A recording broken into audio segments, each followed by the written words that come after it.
प्रभु आपके बिल्कुल निकम्मे विचार हैं और सीता जी के अस्तित्व के संबंध में हर प्रकार की प्रतिज्ञा करने को तैयार है। प्रत्यक्ष प्रमाण इनका यदि ऐसा ही ख्याल होता है तो क्या इनके शरीर का ऐसा ही हाल होता? आपका तर्क निसंदेह बड़ा बलवान है, परंतु इनके पास अपने अस्तित्व का कौन सा प्रमाण है? मैं किसी भी अवस्था में इनको ग्रहण नहीं कर सकता, ताने सहन नहीं कर सकता। यदि आपने यही ठाना था तो इतनी सृष्टि का खून क्यों बहाया? यदि मैं उस समय चुप रहता तो सारा संसार मुझे डरपोक कहता।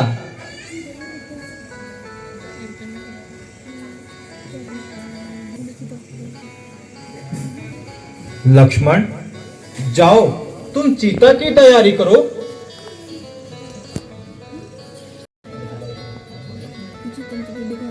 विषय में ऐसा ही विचार है तो मेरे जीवित रहने पर भी धिक्कार है। आप आज्ञा दीजिए। सीता इसी समय जलने को तैयार है।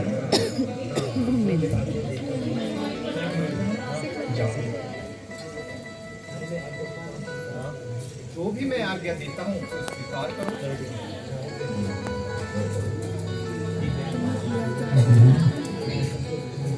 बस बस प्रिय जी। और आपको अब किस तरह का इत्मीनान हो गया?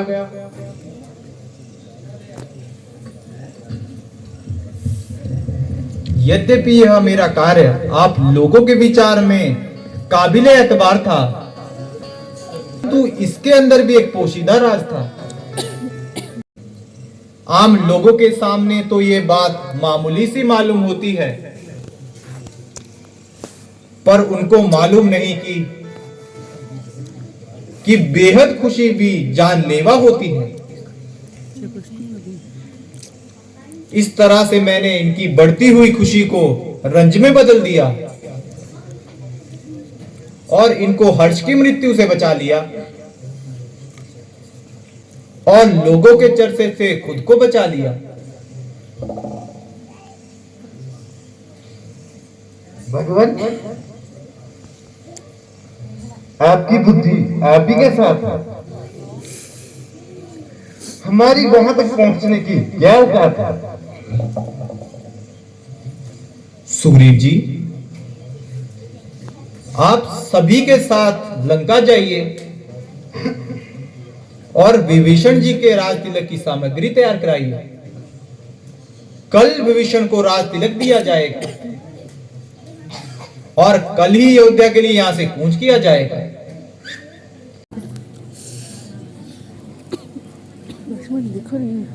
यह पुनीत कार्य जो अभी मैं आपके सम्मुख पेश करूंगा,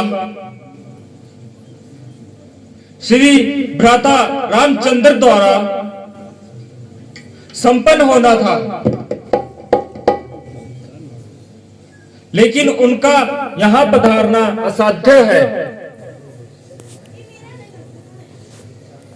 क्योंकि वह 14 वर्ष तक बस्ती में पांव रखने से बाध्य है।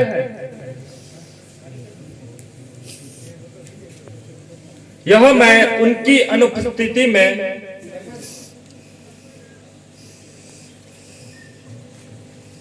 आपसे क्षमा का प्रार्थी हूं, जो आपने मुझे इस सम्मेलन का सौभाग्य प्राप्त किया है। इस मान वृद्धि तथा सहानुभूति के लिए आपके एहसान का देरबार हूं। आपको विदित होगा, आपके भूतपूर्व शासनकर्ता स्वर्गीय महाराजा रावण के साथ ना तो हमारी कोई शत्रुता थी ना युद्ध करने की हमको जरूरत थी।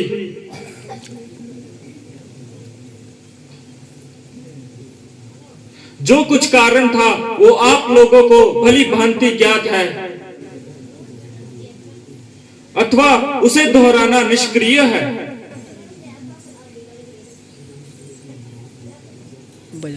श्री रामचंद्र महाराज जी ने प्रतिज्ञा अनुसार उनके पूर्वजों का राज्य पारितोषिक रूप में देकर इनको महाराज बनाया।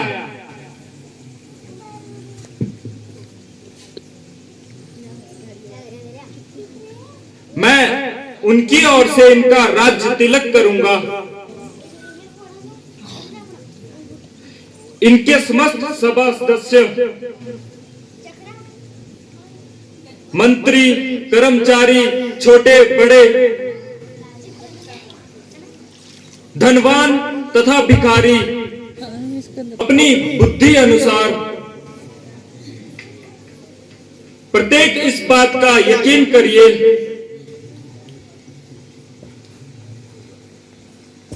यह देश फिर से उसी प्रकार धन धान्य से युक्त होगा। तो चलिए राज तिलक की रस्म अदा करते हैं।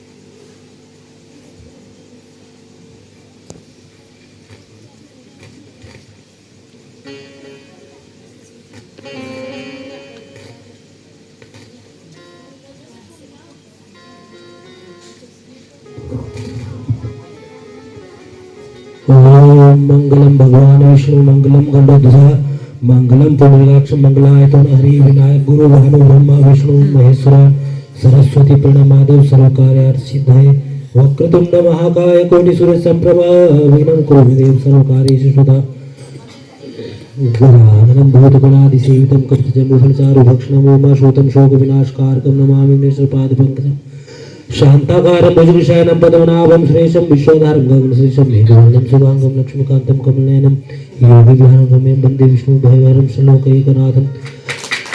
बोलिए लंकापति राजा विभीषण की जय।